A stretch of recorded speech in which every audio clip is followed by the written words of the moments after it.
Bienvenue sur l'Odyssée. C'est Sandy et Lancelot. Nous sommes actuellement en tour du monde pendant 2 ans, mais plus particulièrement à Cluj-Napoca, en Roumanie. Et dans cette vidéo, on vous amène enfin en tour parce qu'il faut savoir qu'on a eu une période orageuse de 4 jours ici. Donc la dépression. On n'a pas vu grand chose, donc on va essayer de se rattraper là.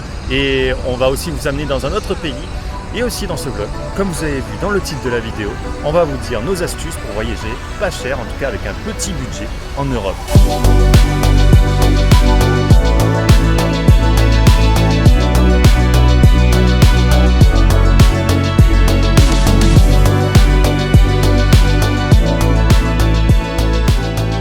La place centrale est plutôt sympa, il y a toute l'ambiance qu'on recherche dans une ville finalement, avec des petits restaurants, des fleurs, etc., des monuments avec l'église qui est juste à côté. C'est super joli, il y a plein de petites fleurs et tout, franchement sympa. Ouais, d'ailleurs, si vous voulez choisir une destination en Europe en fonction de votre budget, je vous conseille les sites planificateurs à contresens et Tour du Mondiste. Vous trouverez une rubrique avec les pays et à peu près en fonction de comment vous voyagez, évidemment, par jour, oui. Par personne, voilà. Ça marche aussi en Europe. Attention aussi à la saison dans laquelle vous voyagez. Par exemple, comme a dit Sandy, on est en été et c'est plus cher en été. Et après, il y a l'inflation, etc. Mais bon, ça, c'est partout, j'ai l'impression. Et aussi, pensez à l'entre-saison. Par exemple, l'hiver aussi, Noël, vous savez, c'est cher parce qu'il y a tout le monde qui voyage, tout le monde qui rentre chez eux, etc. Peut-être l'automne et le printemps seraient une bonne Franchement, saison. la Roumanie, c'est vraiment un pays que j'ai envie de faire en automne. Moi, personnellement, pour le côté feuilles oranges, tout ça a l'air très très joli. Ouais, je pense que c'est une bonne idée, par exemple, de faire les montagnes en automne, avec une température fraîche, etc. Ou le printemps peut-être dans le sud, vers la Méditerranée, avant que l'été arrive, il fait assez chaud. Ouais, bon, après, à vous de voir. Et aussi, on a vu les prix, par exemple, pour les destinations qui sont au nord, vraiment la Scandinavie, par exemple. Vous pourrez voir des prix qui sont plutôt intéressants l'été, même si c'est un petit peu plus cher, parce que tout le reste monte. Voilà, c'est en comparaison par rapport au prix de la Scandinavie normale. Vous avez compris. Après, la Roumanie, c'est quand même un pays très abordable, hein, on va pas se mentir. Franchement, c'est facile. Si vous le faites hors saison, ça vaut encore plus le coup. Il y en a plein qui m'ont écrit pour me dire qu'ils se faisaient des hôtels 4 étoiles pour rien du tout hors saison. Donc c'est un bon plan.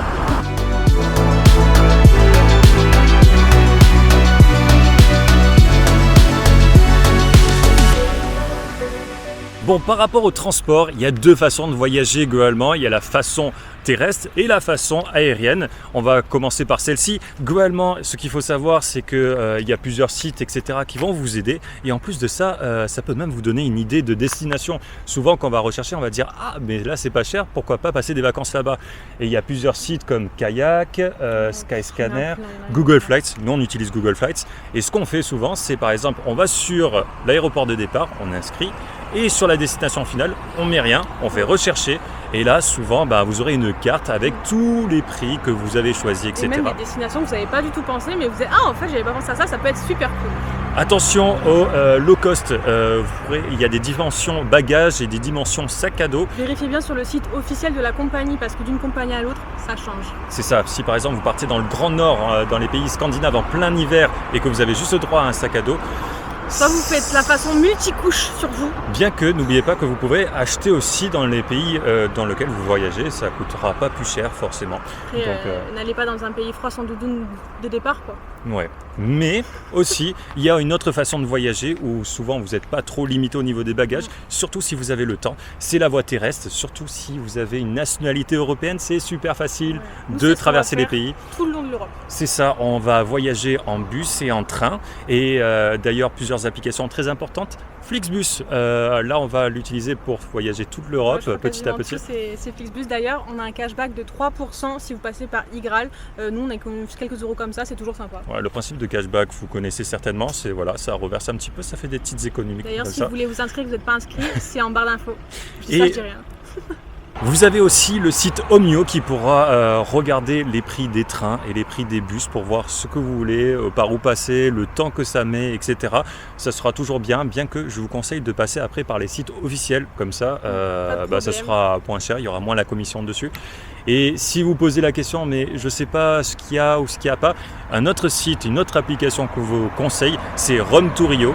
Et globalement, vous mettez votre destination de départ et la destination finale et il vous met absolument tout, même jusqu'au covoiturage et à peu près combien ça va vous coûter au niveau du budget. Ce sont des estimations, c'est possible que ce soit plus cher ou moins cher. En fonction de la saison toujours. En été, c'est plus cher qu'en hiver, etc. Sauf si c'est les vacances de Noël. Voilà. Et là, on va vous amener à notre logement, vous montrer, etc. et vous dire comment on peut réserver les logements, etc. Ce qu'on vous conseille, etc. aussi.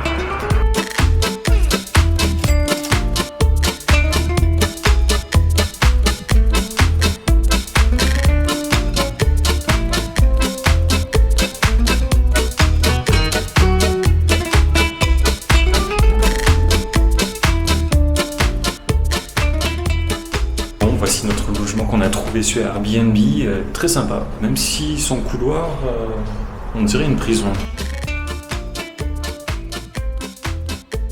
Par rapport au logement, comment on fait ? Nous, on a nos plateformes phares, on va dire, qui sont Booking, Agoda et Airbnb. Ce sont les grands classiques, on va dire, pour les réservations. Plus vous réservez longtemps, plus vous allez avoir de réductions. Attention aux saisons, par exemple, comme on vous l'a dit ici, en été, c'est cher, ça augmentera les prix beaucoup plus que si vous n'étiez pas passé. Aux dates spécifiques, s'il y a un festival ou quoi, pareil. Exemple, c'est pour ça qu'on part de Cluj-Napoca aujourd'hui, parce qu'on voulait rester un petit peu plus longtemps, mais il y a un festival avec David Guetta, Steve Aoki, enfin toute la bande. C'était cher. Et on pouvait pas parce que ça passait de 30 euros, 20 euros à 100 euros. Voilà, donc c'était pas possible. Vous pourrez aussi aller dormir en hostel, ce qui baisse largement le prix parce que vous êtes dans des dortoirs de 10, 15 personnes. Donc, qui dit partager, dit baisse de prix tout simplement. Il y a aussi une autre alternative, pensez-y, il y a des gens qui partent en vacances et qui ont des animaux à la maison et qui ne peuvent pas forcément les amener et qui donc demandent des pet-sitters pour garder leur maison et leurs animaux. Pensez-y parce que ça réduit les coûts tout simplement et peut-être qu'il y en a dans la ville où vous allez partir en vacances. Donc cherchez sur le site que je vous affiche juste en bas là et vous pourrez peut-être trouver des solutions. Sandy a quelque chose à rajouter, je crois. Pour tout ce qui est logement, n'hésitez pas à passer par des cashbacks, vous aurez plein de petits soupes au fur et à mesure qui vous feront une cagnotte. Et aussi la deuxième astuce, c'est de passer directement par application mobile. En général, il y a moins 10%, c'est plutôt cool. Donc juste, c'est des réflexes à avoir. C'est ça. Là maintenant, ça serait une bonne idée peut-être de changer de pays.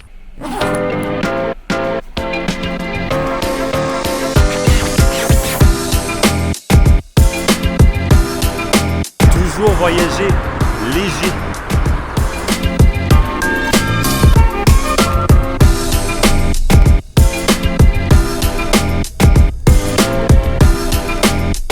Et nous voilà arrivés à Budapest en Hongrie, notre 24e pays du tour du monde.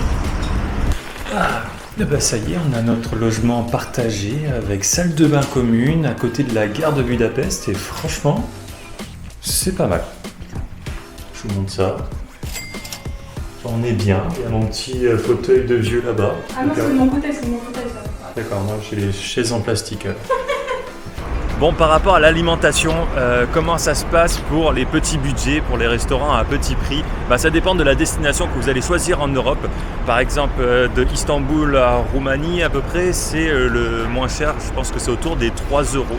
Tandis que plus vous vous approchez, comme ici, là, à Budapest, ça sera entre 5 et 6 euros le plat. Et plus vous vous approchez, plus ça sera des 8 euros, etc.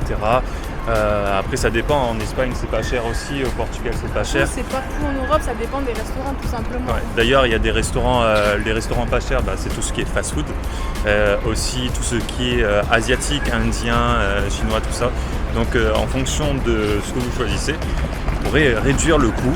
À vous de chercher aussi, par exemple, sur internet, vous marquez cheap meals ou cheap restaurant et vous avez certainement des listes de personnes qui l'ont déjà faites.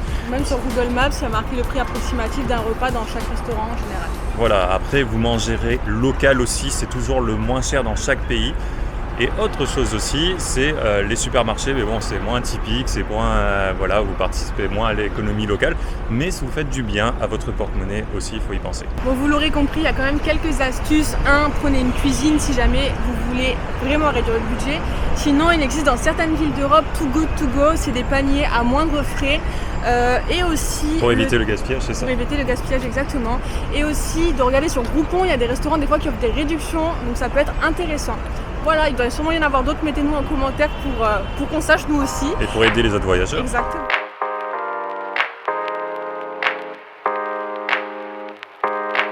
Bon voilà, on arrive à la fin de cette vidéo, donc on va vous donner les derniers tips qu'on a en stock. Et le premier tips qu'on peut vous donner, c'est d'être surtout flexible. D'une date à l'autre, les prix peuvent changer, c'est-à-dire que ça peut être 100 € de moins et Beaucoup plus même. c'est ça, et en fonction de vos destinations aussi. Ne visez pas forcément une destination, c'est le meilleur moyen de payer plus cher. Laissez-vous surprendre par ce que les prix vous proposent, et ça vaut pour le monde entier, pas seulement pour l'Europe. Et ça, c'est très important. Il y a plein de bons plans et vous allez voir ça, vous pourrez faire des belles affaires. Ensuite, regardez les frais cachés, parce que des fois, des transports en commun, ça coûte cher en fonction de où vous êtes placé. Là, par exemple, je pense directement à la ville de Londres, par exemple. Un trajet est égal à 6-7 €, par exemple, pour un trajet Juste en un métro. trajet de tramway. Voilà. Donc peut-être qu'il est mieux de mettre quelques euros de plus dans un logement proche du centre de ce qu'il y a à visiter, plutôt que de les mettre à chaque fois à l'aller-retour pour tous vos jours de visite, par exemple. Pareil pour les aéroports, si on prend les aéroports plus éloignés, il n'y a pas forcément de métro ou quoi, et ça coûtera plus cher en taxi. Enfin bref, il y a plein de choses comme ça auxquelles il faut réfléchir. Et le dernier tips qu'on a à vous donner, c'est de tout simplement vous abonner à l'Odyssée pour recevoir les dernières vidéos qui vous donneront des destinations que vous allez peut-être visiter. Des stories avec plein d'astuces incroyables. Sur Instagram, donc n'hésitez pas à faire ça. Et aussi, dernier tips, laissez en commentaire vos tips à vous, parce que vous pourrez aider des voyageurs. Et si vous êtes à la recherche de d'autres tips, regardez en commentaire s'il n'y a pas quelqu'un qui a mis quelque chose de très utile pour votre prochain voyage. Le plus important, c'est de kiffer votre voyage, surtout. Peu importe où vous êtes, le tout, c'est d'être dans une bonne vibe. Et des fois, dans une ville éclatée, au final, on se régale, alors que dans un truc qu'on attendait vraiment, c'est pas les meilleurs voyages. C'est ça. Et si vous cherchez aussi ce qu'il y a à visiter dans les villes, en Europe, il y a plein de choses gratuites, contrairement à certains continents. Donc n'hésitez pas à aller voir des blogs de certains voyageurs qui ont laissé des choses comme ça à visiter. Si vous avez vraiment la flemme, demandez à ChatGPT, mais bon, vous aurez la même recherche sur Google. Donc voilà. Et la dernière chose qu'on vous demande, c'est de laisser un j'aime, un commentaire ou tout simplement à vous abonner si vous avez aimé cette vidéo. Activez la petite cloche pour ne rien louper. Donc, je vous dis Ciao, ciao, ciao.